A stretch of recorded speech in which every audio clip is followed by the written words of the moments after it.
Hello everyone, welcome to study IQ। मेरा नाम अखिल जैन। हम आज कवर करेंगे ओडिशा पब्लिक सर्विस कमीशन का एग्ज़ाम जो अभी नवंबर में हुआ है। चलिए स्टार्ट करते हैं। देखिए, इस वाले एनालिसिस में हम कैटेगरी वाइज देखेंगे कि किस कैटेगरी में से किस तरह के क्वेश्चन पूछे गए हैं। लाइक साइंस में कितने क्वेश्चन पूछे हैं, ज्योग्राफी से कितने क्वेश्चन पूछे हैं। तो चलिए स्टार्ट करते हैं। देखिए, सबसे ज़्यादा क्वेश्चन जो आए हैं वो आए हैं करंट अफेयर से। करंट अफेयर से आए हैं लगभग 20 से 21 क्वेश्चन, और 4 से 5 क्वेश्चन आए मिसलेनियस से। मिसलेनियस टर्म बहुत ब्रॉड होता है, लेकिन वो भी जो क्वेश्चन है वो इंपॉर्टेंट क्वेश्चन है और वो कहीं ना कहीं करंट अफेयर से कनेक्टेड है, वो हम आगे देखेंगे। उसके बाद सबसे ज़्यादा क्वेश्चन आए हमारे साइंस से। ये देखेंगे आप, ये डिक्रीजिंग ऑर्डर में हमने लगा रखा है, आप चेक कर सकते हैं कि किससे कितने क्वेश्चन आए हैं। हम पहले स्टार्ट करते हैं ज्योग्राफी से और देखेंगे किस क्वेश्चन को कैसे अटैम्प्ट करते हैं। अगर हमें कोई क्वेश्चन नहीं आता तो उसे कैसे देखेंगे और कैसे करेंगे। Now first question is least cost approach in industrial location is associated with. इसमें पूछा है कि लीस्ट कॉस्ट अप्रोच हमें किसने दी है। हमारा आंसर है इसका अल्फ्रेड वेबर। देखिए, इस प्रोसेस में क्या था, अल्फ्रेड वेबर ने हमें बताया कि हमें इंडस्ट्री किस लोकेशन पे लगानी है जिससे हमारी मैन्युफैक्चरिंग कॉस्ट सबसे कम होगी। फॉर एग्जांपल, अगर हम फ्रेंच फ्राइज खाते हैं तो वो किसके बने होते हैं, पोटैटोस और सॉल्ट। तो अगर यहाँ पे पोटैटो का फैक्ट्री है और यहाँ पे सॉल्ट का है, तो अकॉर्डिंग टू अल्फ्रेड वेगनर उन्होंने कहा हमारी इंडस्ट्री पोटैटो के पास होनी चाहिए, क्योंकि पोटैटो को अगर हमें ट्रांसपोर्ट करना है तो ज़्यादा कॉस्ट लगेगी as compare to salt. I hope आपको समझ में आया होगा। नेक्स्ट करते हैं हम, which one is a primary activity. देखिए, बहुत ईजी क्वेश्चन था। हम सबको पता है कि 3 तरह की एक्टिविटी होती है, primary, secondary and tertiary. Primary में क्या होता है, प्राइमरी में हम देखते हैं कि वो एक्टिविटी जो हमें रॉ मटेरियल प्रोवाइड करती है from nature. For example mining, farming. इसमें क्या होता है, हम सीधा नेचर से मटेरियल को ले रहे हैं। और फिशिंग में क्या करते हैं, ओशन से हम फिश को ले रहे हैं। तो इसमें कोई भी प्रोसेस जो भी होगा वो नेचर से स्टार्ट होगा। तो इसका आंसर हो गया A, mining. Horticulture is widely farmed in. Horticulture क्या होता है, हॉर्टिकल्चर में हम वेजिटेबल, फ्रूट्स और ऑर्नामेंट फ्लावर्स को उगाते हैं। ऑर्नामेंट फ्लावर्स वो फ्लावर्स होते हैं जो हम सजाने के लिए यूज़ करते हैं। तो हॉर्टिकल्चर मोस्टली मेडिटेरियन रीजन और टेम्परेट रीजन में होता है। बट अगर हम दोनों को कंपेयर करेंगे तो टेम्परेट रीजन हमारा आंसर होगा, क्योंकि यहाँ पे इसकी क्वांटिटी ज़्यादा होती है। नेक्स्ट क्वेश्चन इज पूछता है line joining points with equal cloud cover is called. देखिए, ये वाली जो बहुत सारे टर्म्स हैं ना, इन सब के हमें मीनिंग पता होने चाहिए। ऐसा नहीं है कि अब की बार उसने क्लाउड्स का पूछा है तो आगे भी क्लाउड्स का क्वेश्चन आएगा। वैसे इसका आंसर है आइसोनेप, बट हम देखेंगे अलग अलग का क्या मीनिंग होता है। देखिए, ओडिशा में ना पेपर में बहुत गलती है, जैसे आई की जगह यहाँ ओ होना चाहिए। तो आइसो बार क्या बताता है हमें, प्रेशर के बारे में। ये वो लाइन ज्वाइन करता है जिसका प्रेशर, एटमॉस्फेरिक प्रेशर इक्वल होता है। आइसोनेप हमने देख लिया, क्लाउड कवर। आइसो हाइट हमें क्या बताता है, ये हमें बताता है कहाँ पे कितनी रेन हुई है। तो मतलब ये वो पॉइंट कनेक्ट करता है जहाँ पे इक्वल रेनफॉल होती है। उसके बाद आता है आइसोटैक। आइसोटैक हमें क्या बताता है, विंड स्पीड, कहाँ पे विंड स्पीड इक्वल होती है, ये वो पॉइंट्स जोड़ते हैं। तो हमें इन चारों का मीनिंग पता लग गया। इस तरह से और भी टर्म्स होती हैं, वो हमें देखने चाहिए ताकि अगले एग्जाम के लिए हम प्रिपेयर रहें। Now location of sugar industry in India is moving from north India to south India. तो ये रीज़न पूछ रहा है क्यों नॉर्थ इंडिया से साउथ इंडिया जो इंडस्ट्री है, शुगर इंडस्ट्री, वो शिफ्ट होती जा रही है। देखिए, हमें पता है टॉपिक ऑफ कैंसर हमारे इंडिया के लगभग बीच से गुजरती है। तो जो नीचे का हमारा इंडिया का है वो पूरा ट्रॉपिकल क्लाइमेट होता है, और इस क्लाइमेट में जो शुगर केन हम लगाते हैं उसमें सुक्रोज की क्वांटिटी ज़्यादा होती है। सुक्रोज की क्वांटिटी ज़्यादा होने से क्या होता है, जो हमारी शुगर प्रोड्यूस होगी इंडस्ट्री में से, उसमें ज़्यादा प्रोड्यूस होगी as compare to sugar cane जिसमें सुक्रोज कम होता है। तो इसका आंसर है हमारा high yield and high sugar content in sugar cane in south India. But आपको जान के हैरानी होगी, largest number of sugar industries हमारी हैं यूपी में। यूपी में हमारी सबसे ज़्यादा इंडस्ट्रीज़ हैं। बट अगर हम एफिशिएंसी की बात करें, मतलब कितने शुगर केन से कितने शुगर प्रोड्यूस करते हैं, तो वो साउथ इंडिया लीड करता है। एफिशिएंसी सबसे ज़्यादा साउथ इंडिया में आती है। इसका मतलब प्रॉफिट ज़्यादा साउथ इंडिया में होगा। तो इंडस्ट्रीज ट्राई कर रही हैं वो नॉर्थ इंडिया से साउथ इंडिया में शिफ्ट हो। नेक्स्ट है स्प्रेड ऑफ कल्चर ट्रेड्स। पूछ रहा है एक जगह से दूसरी जगह कल्चर के फैलने को क्या बोलते हैं। देखिए, इसका अगर आपको आंसर भी नहीं पता, हम ऑप्शन से ईजिली आइडेंटिफाई कर सकते हैं। बेसिकली ये बता रहा है, जैसे जैसे हमें पता है कि बिहार में बौद्ध धर्म लगभग स्टार्ट हुआ था, उसके बाद वो धीरे धीरे अलग अलग पार्ट में स्प्रेड होने लगा। इसे बोलते हैं डिफ्यूज़न। डिफ्यूज़न का अगर हम साइंटिफिकली टर्म देखेंगे, from high concentration to lower concentration, मतलब जहाँ ज़्यादा है वहाँ से कल्चर धीरे धीरे अलग अलग जगह फैलेगा। फ्यूज़न का मतलब क्या होता है, एक तरह की रिएक्शन होती है जिसमें एक पार्टिकल दो पार्टिकल में डिवाइड होता है। उसी तरीके से चेन रिएक्शन चलती रहती है।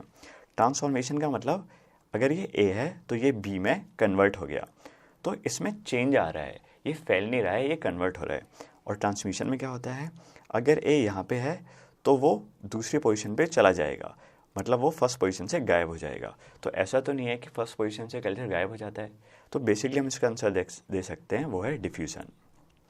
Next is major division of agriculture region of world is associated with. तो इसका आंसर है हमारा विटलेसी। देखिए ज्योग्राफी का क्वेश्चन था, हमने एक चीज़ ऑब्जर्व की उड़ीसा के पेपर में। ज़्यादातर हमारा ध्यान होता है फिजिकल ज्योग्राफी पढ़ने में, लेकिन इसमें जो क्वेश्चन आए वो इकोनॉमिक ज्योग्राफी, एग्रीकल्चर ज्योग्राफी से भी पूछे गए हैं, तो हमें उन चैप्टर्स को निगलेक्ट नहीं करना है। तो ये बहुत फेमस थे विटलेसी। इन्होंने क्लासीफाई करा अलग अलग रीजन्स को एग्रीकल्चर में। इन्होंने अलग अलग फैक्टर लिए, जैसे कहाँ पे क्रॉप और लाइफ स्टॉक ज़्यादा है, कहाँ पे हमारा प्रोडक्टिविटी ज़्यादा है, कहाँ पे हमारी लेबर इंटेंसिटी, लेबर की क्वांटिटी ज़्यादा है। तो इस तरह से इन्होंने अलग अलग पार्ट पे एग्रीकल्चर को डिफाइन करा और डिवाइड करा। नेक्स्ट हम देखेंगे विच one of the following is incorrect, कौन सा इसमें से गलत है। देखिए लैंडफॉर्म के ऊपर क्वेश्चन है, इसमें इसका आंसर है D, depositional activity of glacier makes hanging valley. हमें पता है, हमने बहुत बार देखा है हैंगिंग वैली कैसे फॉर्म होती है। हैंगिंग वैली फॉर्म होती है इरोजनल फीचर से, और इसमें लिखा है डिपोजिशनल एक्टिविटी, तो इसका आंसर है डी। हमें क्योंकि बताना है कौन सा इनकरेक्ट है। देखिए इस क्वेश्चन में एक उड़ीसा ने बहुत बड़ी गलती करी हुई है। आप अगर सी ऑप्शन देखेंगे तो लिखा है glacier erosion rise to give U shape valley, और हम आगे क्वेश्चन देखेंगे, ये क्वेश्चन उन्होंने पूछा भी गया है। इसका मतलब क्या हुआ, उन्होंने सीधा हमें ऑप्शन में ही एक क्वेश्चन का आंसर दे रखा है। तो ये बहुत थोड़ी फनी भी बात है, बट हमें ध्यान देना चाहिए सारे ऑप्शंस में, इससे हमें ये पता लगता है। इसमें देखिए इसकी स्पेलिंग गलत थी। मैंने बोला ना उड़ीसा में बहुत सारी चीज़ें गलत हो रखी हैं, तो मैंने इसकी सही स्पेलिंग लिखी हुई है, आप जाके देख सकते हैं इसके बारे में क्या था। नेक्स्ट है what are the process that shapes the earth surface is called. इसका आंसर है जियोमॉर्फिक प्रोसेस। हमने देखा है जियोमॉर्फिक प्रोसेस में क्या होता है, वो जियोमॉर्फिक प्रोसेस वो डिफाइन करता है प्लेसेस पे कैसे कैसे हमारे अर्थ पे चेंज आया है। अगर आपको ये भी नहीं पता तो आप तीनों ऑप्शन ऊपर के देखेंगे ना, तो वो बहुत ही ज़्यादा एलियन टर्म्स हैं, लाइक आपने ज्योग्राफी में कभी सुना भी नहीं होगा। जियोजॉफिकल, हाइपोग्राफिक, टेट्राहेड्रो यहाँ तक कि केमिस्ट्री का वर्ड है। तो हम देखेंगे इसका आंसर वैसे भी इजी था, और जियोमॉर्फिक प्रोसेस एक लाइक नॉर्मल वर्ड है, ज्योग्राफी में हम यूज़ करते हैं, तो इसका मीनिंग हमें तब भी पता होना चाहिए था। यू शेप वैली इस फॉर्म है। देखिए हमने ऑप्शन में देखा था ना, उन्होंने पहले बता रखा है हमें यू शेप वैली किससे बनती है, तो इसका आंसर हो जाएगा ग्लेशियर। हम डायग्राम में समझेंगे यू शेप वैली किस तरह से होती है। ये देखिए ये बनती है इस ग्लेशियर से। अगर हम रियल डायग्राम देखेंगे तो इस तरह से बनती है हमारी यू शेप वैली। अब आपको मैं बताता हूँ यू शेप और वी शेप में क्या डिफरेंस होता है। जो हमारी यू शेप वैली होती है वो बनती है ग्लेशियर से, और जो वी शेप वैली होती है वो बनती है हमारी रिवर से। जब रिवर माउंटेन एजेस में होती है यानी यूथफुल स्टेज में होती है, तो बहुत शार्पली नीचे की तरफ इरोजन करती है, इसलिए हमारी वी शेप वैली बनती है। तो ग्लेशियर के लिए यू शेप और रिवर के लिए V shape. Mist formed as a result of, हम सब ने देखा होगा, और अभी नॉर्थ इंडिया में हमारे यहाँ पे विंटर्स बहुत ज़्यादा एक्सटेंसिवली आ गई हैं, तो हम देखते हैं कि मॉर्निंग में हमें मिस्ट दिखाई देता है। मिस्ट क्या होता है, थोड़ी थोड़ी धुंध। अब ये फॉर्म कैसे होते हैं, देखिए हमें पता है हमारे सरफेस का, अर्थ सरफेस का स्पेसिफिक ग्रेविटी, स्पेसिफिक हीट कम होती है। स्पेसिफिक हीट कम होने से रात को जब टेम्परेचर कम होता है तो हमारी लैंड जल्दी कोल्ड हो जाती है। इस वजह से जो भी एयर हमारी लैंड के पास में होती है वो कंडेंस होना स्टार्ट हो जाती है और वो मिस्ट का रूप ले लेती है, इसलिए हमारा आंसर है कंडेंसन। मिस्ट और फॉग में क्या डिफरेंस होता है, मिस्ट फॉग का लाइट वर्जन है, मतलब अगर ज़्यादा डेंस होगा तो हम बोलेंगे फॉग। फॉग में हम सिर्फ 1 किलोमीटर तक देख सकते हैं, लेकिन मिस्ट में 1 किलोमीटर के आगे तक देख सकते हैं। तो जो हमारा बैरियर है वो है 1 किलोमीटर। 1 किलोमीटर के आगे मिस्ट, अगर 1 किलोमीटर तक देख सकते हैं तो उसे बोलेंगे fog. Which river is in not a peninsular river. देखिए बहुत ही ईजी क्वेश्चन था, जो रिवर के इन्होंने नाम लिए हैं वो बहुत ही फेमस रिवर थी। ऑप्शन है घाघरा, साबरमती, तापी, नर्मदा। चलिए मैप में देखते हैं, वैसे इसका आंसर है ए घाघरा। पूछ रहा है हमसे कौन सी पेनिनसुलर रिवर नहीं है। पेनिनसुलर मतलब जो पेनिनसुलर इंडिया में होती है वो वाली रिवर कौन सी नहीं है। हमें दिख रहा है तापी हमारी यहाँ है, नर्मदा येरी, साबरमती भी हमारी पेनिनसुलर इंडिया में, लेकिन घाघरा हमारी नॉर्थ इंडिया में पहाड़ों से निकलती हुई आ रही है। तो इसका आंसर हो गया घाघरा। नेक्स्ट है sericulture is a rearing practice of. Sericulture में क्या होता है, ये बहुत ही मैं बार बार यही बात रिपीट कर रहा हूँ कि ज्योग्राफी से बहुत इजी क्वेश्चन पूछे गए हैं ओपीएससी में। हमें पता है सेरीकल्चर में हम सिल्क प्रोड्यूस करते हैं, और सिल्क किससे प्रोड्यूस होगा, सिल्क वॉर्म से। अच्छा, आपको पता है कि सबसे फेमस सिल्क वॉर्म कौन सा है, वो है हमारा कैटरपिलर। क्या है हमारा, CATER, कैटरपिलर, जो हमें पता है। इसके बाद ये बनता है बटरफ्लाई। तो कैटरपिलर फेमस सिल्क वॉर्म है जिससे हम सेरीकल्चर करते हैं और सिल्क को प्रोड्यूस करते हैं। नाउ सेकंड इज लैम्सडैम वाज कॉइन्ड बाय। ये टर्म थी एक ज्योग्राफी की, वो किसने बनाई। हमारा आंसर है डी रेड्सल। ये एक जर्मन ज्योग्राफर थे जिनका पीरियड था 1844 से 1904। तो आप देख सकते हैं बहुत पुरानी बात है। तो इन्होंने बताया कि वो स्पीसीज इंक्लूडिंग ह्यूमन, वो स्पीसीज सर्वाइव करेगी जो ज्योग्राफी कंडीशन के अकॉर्डिंग अपने आप को अडोप्ट कर सकती है। मतलब हमें पता है कि पहले ग्लेशियल पीरियड था, उसके बाद टेम्परेचर बढ़ा, तो इन्होंने बोला कि वो स्पीसीज ही सर्वाइव कर पाएंगी अर्थ में जो अडॉप्ट कर सकती हैं ज्योग्राफी इंडिकेटर्स को। हमारे एटमॉस्फेयर के हिसाब से अगर हम एडजस्ट कर सकते हैं तो हम सर्वाइव कर सकते हैं। नेक्स्ट, अब हमारे सारे ज्योग्राफी के क्वेश्चन खत्म हो गए। अब हम देखेंगे पॉलिटी के क्वेश्चन किस तरह के पूछे गए हैं। देखिए, first one is also very easy question, which one is not a statutory body. देखिए, statutory body, constitution body, non statutory body में आपको पता होना चाहिए डिफरेंस क्या होता है। इसका आंसर है नीति आयोग, क्योंकि हम देख सकते हैं फाइनेंस कमीशन कॉन्स्टिट्यूशन बॉडी है, यूपीएससी कॉन्स्टिट्यूशन बॉडी है, इलेक्शन कमीशन कॉन्स्टिट्यूशन बॉडी है।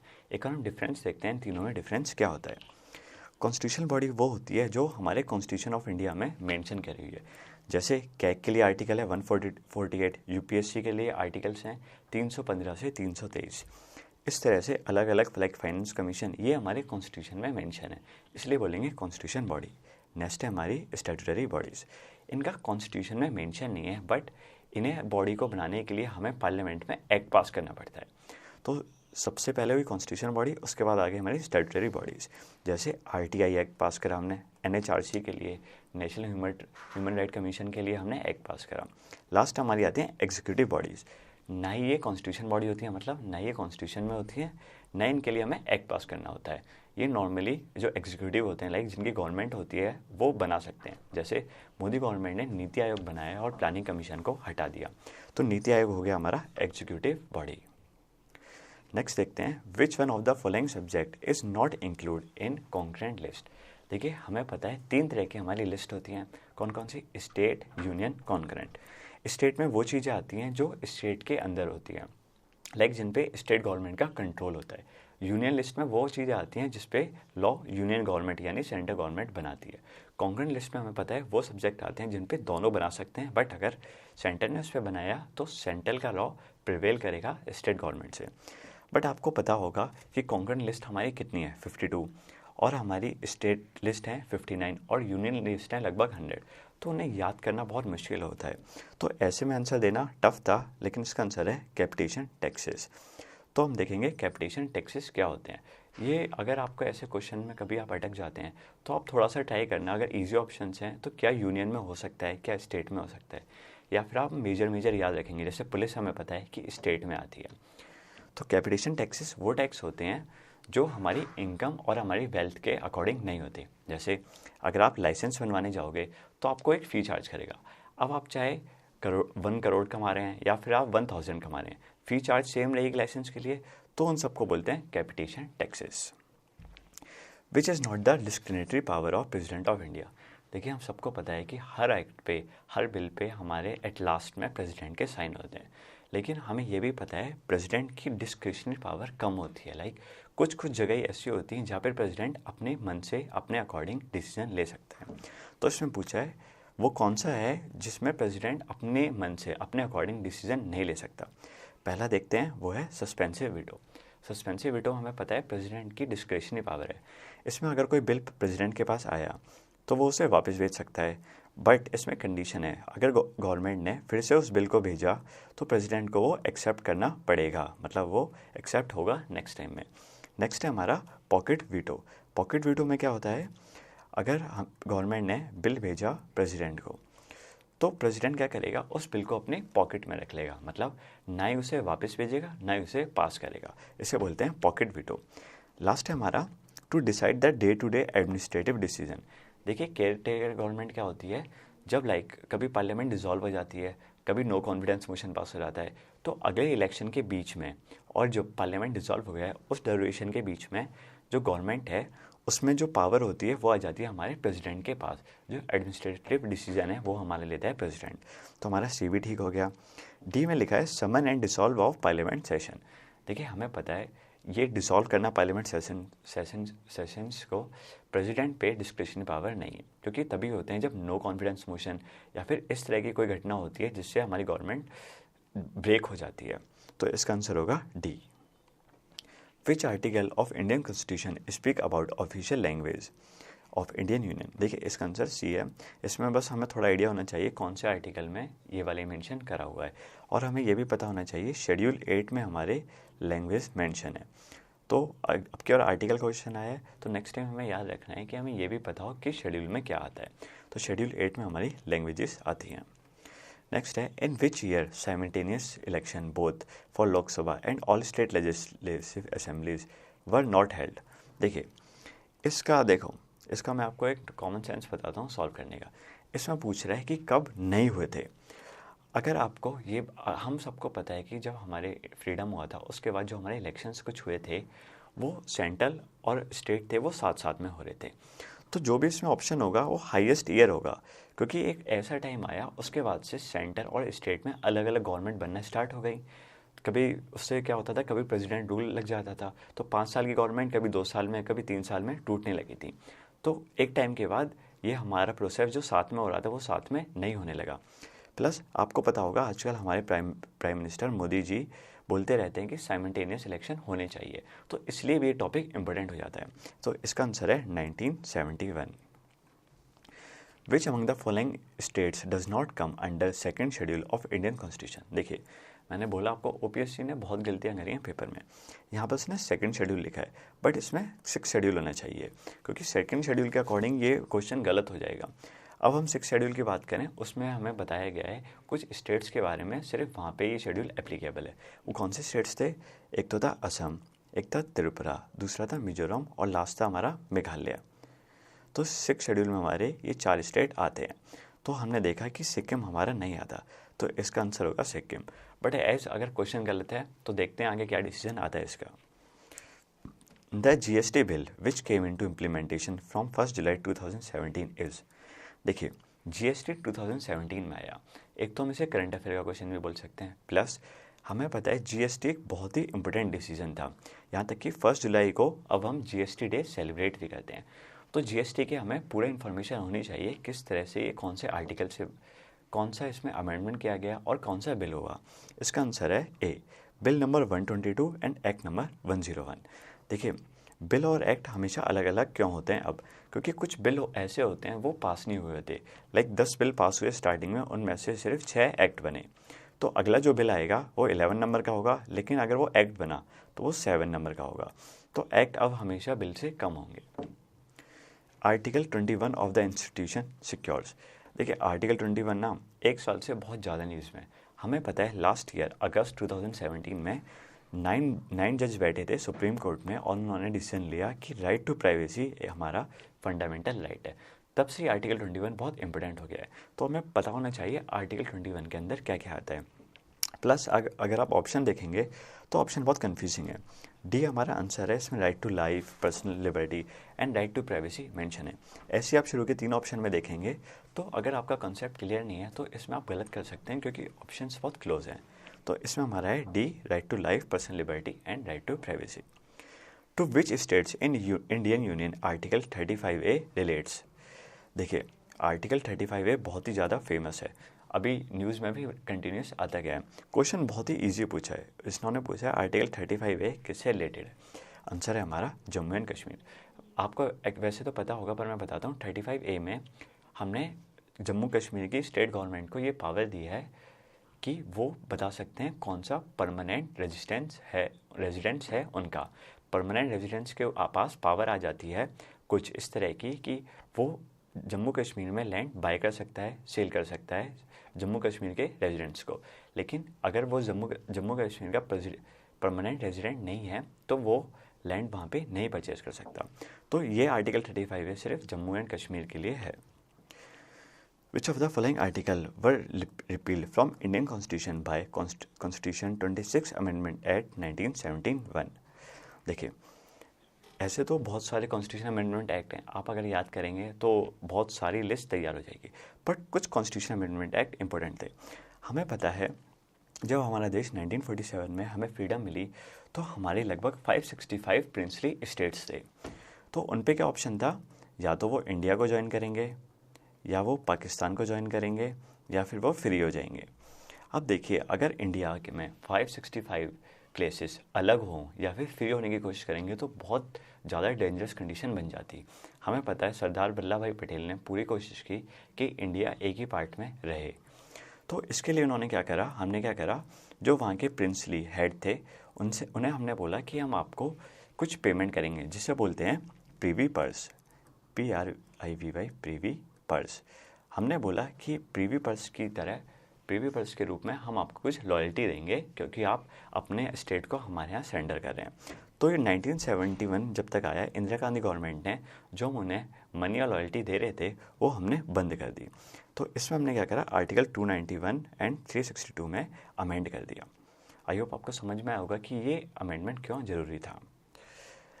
ये हमारे थे पॉलिटी के क्वेश्चन, आई होप आपको समझ में आए होंगे। और मोस्टली क्वेश्चन बेसिक थे और कुछ क्वेश्चन इस तरह से थे कि आपको आंसर नहीं पता तो आप ऑप्शन से फाइंड आउट कर सकते हैं। अब हम देखते हैं इकोनॉमिक्स के बारे में, इकोनॉमिक्स से किस तरह के क्वेश्चन पूछे गए हैं। फर्स्ट इज OTCI इज, देखिए कभी कभी ऐसे क्वेश्चन आ जाते हैं जिसमें फुल फॉर्म पूछ लेते हैं या फिर ये पूछ लेते हैं ये किससे बिलोंग करता है।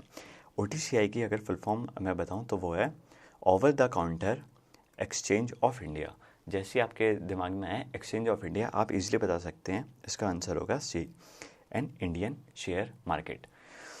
तो ये क्वेश्चन क्यों आया, इसका रीज़न तो कोई मतलब इतना स्पेसिफिक इसका रीज़न नहीं है क्योंकि इतना न्यूज़ में था नहीं, बट OTCI मेजरली बना था स्मॉल बिजनेस के लिए, स्मॉल बिजनेस के लिए, क्योंकि हमें पता है जो हमारा एक्सचेंज अभी चल रहा है वो ज़्यादातर बड़े बिजनेस के लिए। तो अभी शायद इसका रीज़न ये हो सकता है, अभी हम देख रहे हैं हमारे इंडिया में स्टार्टअप कल्चर निकल रहा है। तो बीच में कुछ आर्टिकल्स में ऐसे ही मेंशन करा गया, जैसे हमने स्मॉल बिजनेस के लिए OTCI बनाया उसी तरह हमें स्टार्टअप के लिए भी कुछ करना चाहिए ताकि उन्हें ईजिली फंडिंग मिले। तो इससे OTCI कहीं ना कहीं इम्पोर्टेंट हो जाता था और उसके आने के चांस हो जाते थे। Gresham law comes into operation when, देखिए इसे ध्यान से समझना, अगर आपको ये लॉ पता नहीं है इसका आंसर है A। इसने हमें दो चीज़ के बारे में बताया, एक होता है गुड मनी, एक होता है बैड मनी। देखिए गुड मनी और बैड मनी दोनों ही लीगल टेंडर हैं। अब आप ध्यान से समझेंगे, हम इंडिया के पर्सपेक्टिव से समझेंगे। हमने एक पहले कॉइन देखते थे, 1 रुपये का आता था, वो थोड़ा सॉलिड कॉइन होता था, बड़ा कॉइन होता था। हम एज्यूम करते हैं उसका वेट था लगभग 100 ग्राम। अब जो नए रुपये आ रहे हैं 1 रुपीज़ के, उनका वेट है लगभग 20 ग्राम। तो ग्रीशन लॉ कहता है अगर हमें 120 ग्राम वाली करेंसी आ जाएगी मार्केट में तो लोग इस वाली करेंसी को, बड़े वाले कॉइन को अपने पास रखेंगे और यूज़ करेंगे लाइट वाला कॉइन, क्योंकि हमें पता था ये इसकी बहुत ब्लैक मार्केटिंग भी हुई थी, क्योंकि इस कॉइन को अगर आप मेल्ट करोगे ना तो भी आपको 1 रुपये से थोड़ी ज़्यादा वैल्यू मिल जाएगी, मतलब इसकी इंट्रिंसिक वैल्यू ही 1 रुपये से ज़्यादा थी। तो ग्रीशन लॉ के अकॉर्डिंग अगर बैड मनी, अगर मतलब लाइट वेट वाली मनी आती है मार्केट में तो लोग गुड मनी यूज़ नहीं करेंगे, उसे अपने पास होल्ड करके रखेंगे। National income in India is estimated by, देखिए these are the one of the most easy questions. हमें एटलीस्ट इतना पता होना चाहिए कि हमारी नेशनल इनकम, GDP, ये सब कौन कैलकुलेट करता है। इसका आंसर है सेंट्रल स्टैटिस्टिकल ऑर्गेनाइजेशन। देखिए फिर मैं आपको वही बात बोलूँगा, अगर आपको आंसर नहीं बताना इसमें भी आप ऑप्शन से बता सकते थे। अगर आपको पता है प्लानिंग कमीशन क्या है, प्लानिंग कमीशन अभी हमें पता है, इसको रिप्लेस कर दिया नीति आयोग ने, तो ये तो नहीं हो सकता। फाइनेंस कमीशन, इस पर तो पूरा पॉलिटी का चैप्टर है हमारा, ये बताता है कि सेंटर और स्टेट में कैसे डिस्ट्रीब्यूशन करना है हमें। प्लस लास्ट है हमारा इंडियन स्टैटिस्टिकल इंस्टीट्यूट। देखिए इन दोनों को ये कन्फ्यूज़ करने के लिए है थोड़ा सा, ये हमारा इंस्टीट्यूट है जो रिसर्च करता है, it's like a college institute जो रिसर्च करता है इन स्टैटिस्टिक्स। तो हमारा आंसर हो गया इसमें B. To lower interest rate RBI should, interest rate को कम करने के लिए आरबीआई को क्या करना चाहिए। देखिए इकोनॉमिक्स में सीधा फंडा है, अगर आपको इंटरेस्ट रेट कम करना है ना तो आप लोगों के पास ज़्यादा पैसा भेजो। तो अगर लोगों के पास ज़्यादा मनी कब आएगा, जब आरबीआई से मनी दूर जाएगा पब्लिक या गवर्नमेंट के पास, गवर्नमेंट के साथ पास या पब्लिक के पास। तो इसमें जाने के लिए उसे कुछ लेना पड़ेगा, तो आरबीआई को सिक्योरिटी बाय करनी पड़ेगी, तो इससे मनी सप्लाई इंक्रीज़ हो जाएगी। तो हमारा आंसर होगा ए। देखिए बी में बोल रहा है डिक्रीज द मनी सप्लाई। जब इंक्रीज और डिक्रीज आप रिलेट करते हैं ना किसी भी क्वेश्चन में, तो उसमें ऑप्शन हमेशा इंक्रीज या डिक्रीज, लाइक नॉट या non communicable communicable, decrease increase. तो अगर इस तरह से कोई क्वेश्चन बनता है तो उनमें से ज़्यादातर आंसर वो इंक्रीज या डिक्रीज में से ही होता है। Mix economy means an economy where, हमें मिक्स इकनॉमी के बारे में पूछा गया है कि वो किस तरह की इकनॉमी होती है। इसका आंसर है B, when there is a coexistence of public sector along with private sector. देखिए मिक्स इकनॉमी में क्या होता है, ये इसमें combined effect of capitalism and socialism, capitalism plus socialism.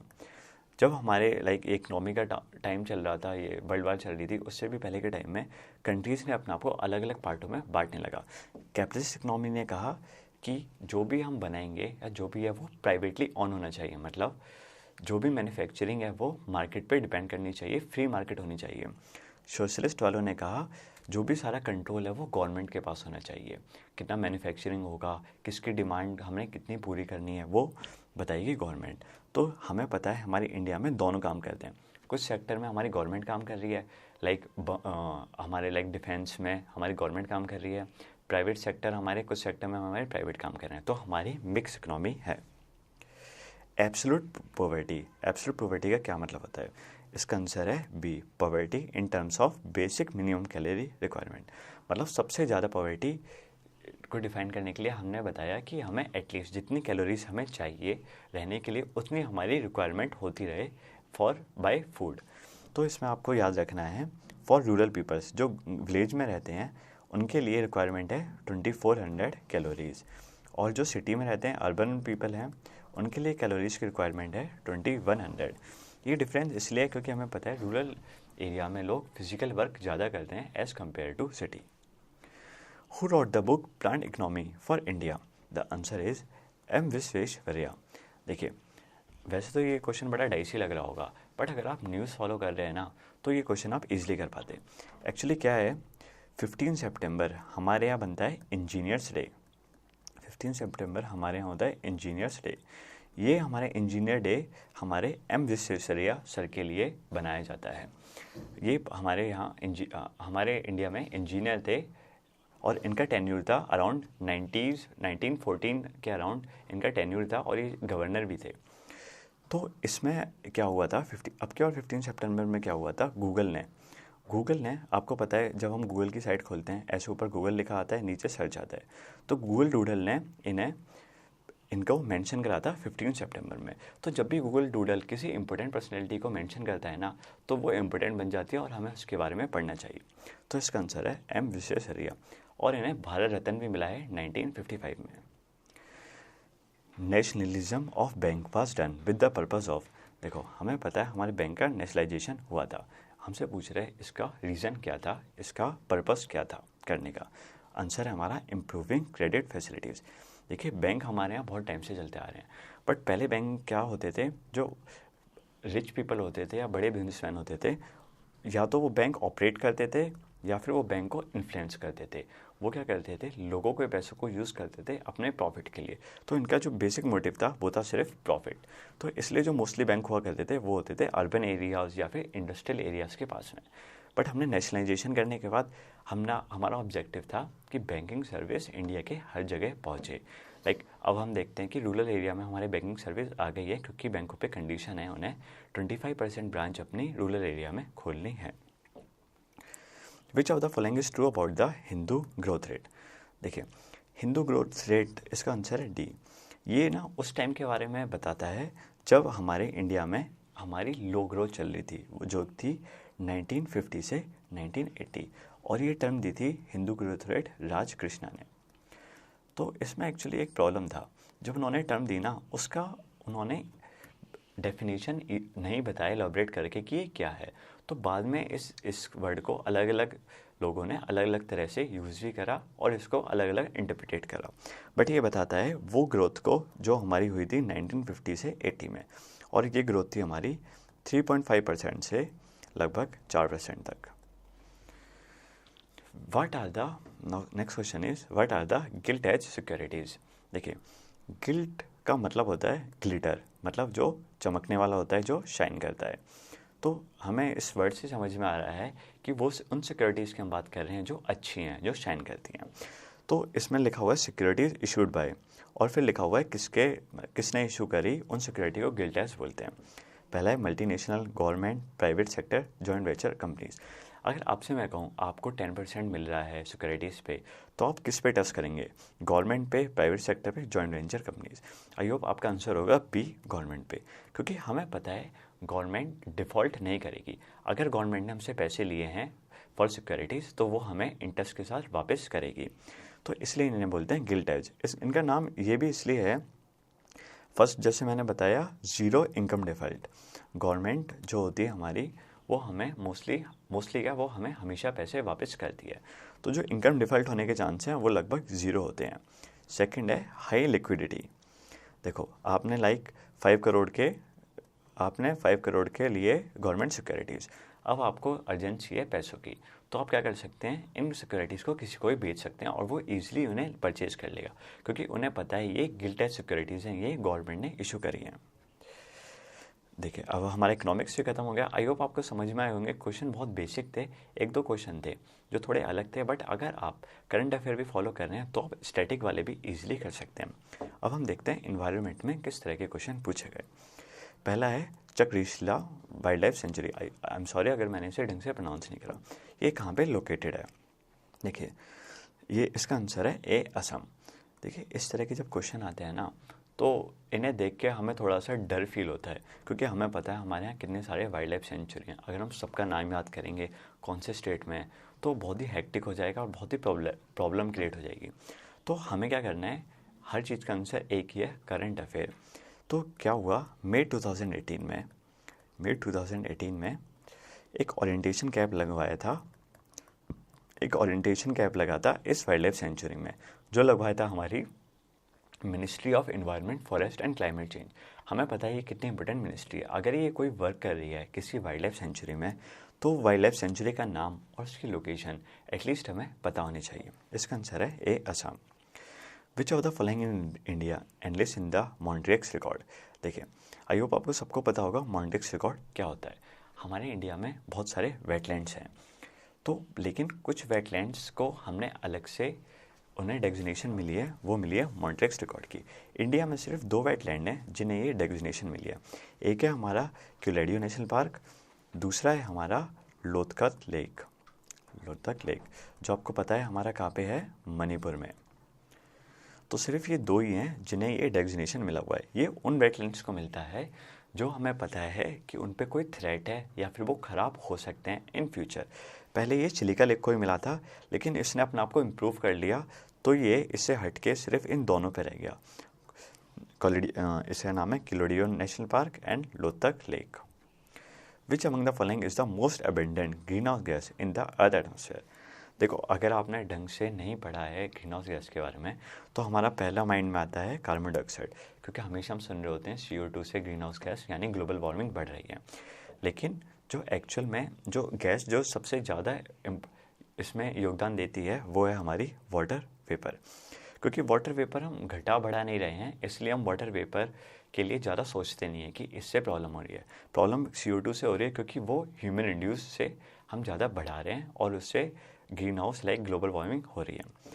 तो अगर हम डिसेंडिंग ऑर्डर में लगाएंगे, पहले आएगा हमारा वाटर वेपर, फिर आएगा हमारा कार्बन डाइऑक्साइड, फिर आएगा हमारा मीथेन, उसके बाद लास्ट में आएगा N2O नाइट्रस ऑक्साइड। तो हमें याद रखना है सबसे ज़्यादा ग्रीन हाउस गैस हमारी H2O है, then carbon dioxide, then methane, then nitrous oxide. Next is which one of the following is useful bio indicator for sulphur dioxide pollutions. देखिए बायो इंडिकेटर्स क्या होते हैं, इंडिकेट मतलब किसी चीज़ को बताना, किसी चीज़ का इंडिकेट करना कि वो कैसी है। बायोलॉजिकल मतलब बायोलॉजिकल ऑर्गेनिजम्स का यूज़ करके। इसका आंसर है लिकेंस। ये बहुत ही इंपॉर्टेंट ऑर्गेनिज्म है और इसके बारे में हमने जनरली पढ़ा होता है। क्या होता है, जब हमारे एटमॉस्फेयर में, जब हमारी एयर में सल्फ़र डाइऑक्साइड की क्वांटिटी ज़्यादा बढ़ जाती है तो ये ऑर्गेनिज्म मरने स्टार्ट हो जाते हैं, ये गायब होने स्टार्ट हो जाते हैं। ये मोस्टली कहाँ पाए जाते हैं? ट्रीज़ पे। ट्रीज़ पे आपने देखा होगा थोड़ी थोड़ी फफूंदी होती है, उस तरह को लिकेंस बोलते हैं। जब पॉल्यूशन ज़्यादा बढ़ता है तो ये गायब हो जाते हैं। नेक्स्ट इज़, जैसे हमने बायो रेमेडिएशन पढ़ा था उसी तरह से ये क्वेश्चन है। इसमें पूछा है कि आपने देखा होगा ऑयल स्पिल कभी कभी होता रहता है। ऑयल स्पिल क्या होता है? एक शिप ऑयल भर के आ रहा है, किसी एक्सीडेंट की वजह से उसका ऑयल लीक हो गया और वो ओशन पे बह गया। उससे वाटर बॉडीज़ को बहुत सारा नुकसान होता है। तो उसे टैकल करने के लिए साइंटिस्ट अलग अलग चीज़ों का फॉर्मेशन कर रहे हैं, जिसमें सबसे अच्छा हमारा है बायो रेमेडिएशन टेक्निक्स।